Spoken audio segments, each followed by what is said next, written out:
आज हमारे पास एक लड़की आई है जो कह रही है मेरा रिश्ता इस वजह से नहीं हो रहा कि रंग सांवला है। सांवला रंग क्या मुश्किल आती है, इनसे जानते हैं। अस्सलाम वालेकुम। वालेकुम सलाम। आपका रिश्ता कितनी बार रिजेक्ट हुआ है?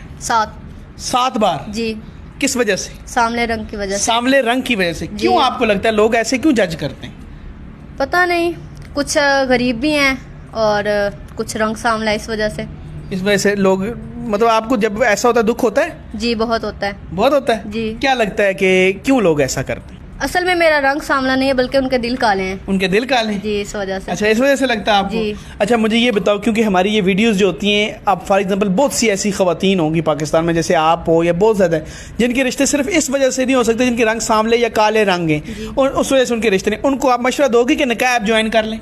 जी बिल्कुल मशवरा दूंगी। जैसे आपने निकाह ऐप पर आईडी बनाई है, उनसे भी क्योंकि उनके रिश्ते यहाँ से हो सकते हैं। जी बिल्कुल हो सकते हैं। क्योंकि बहुत से दुनिया में ऐसे लोग हैं जिनके दिल काले नहीं हैं, उनके दिल चिट्टे हैं, ठीक है, साफ दिल है उनके, और वो ये नहीं देखते अगले का रंग क्या है, ये क्या, वो चाहते हैं अच्छा ख़ानदानी लोग हों बस, ठीक है। तो मैं पाकिस्तान की तमाम उन बेटियों से इस वीडियो के थ्रू कहता हूँ कि निकाह ऐप ज्वाइन करें। ये वीडियोज़ हम जो बनाते हैं ये लड़कियों के लिए बनाते हैं कि जो आप जिस तरह का, फॉर एग्जाम्पल इनके रंग सांवले की बात हो रही है, तो पाकिस्तान में जितनी भी सांवली रंग की ख़वातीन हैं जिनको रिश्तों का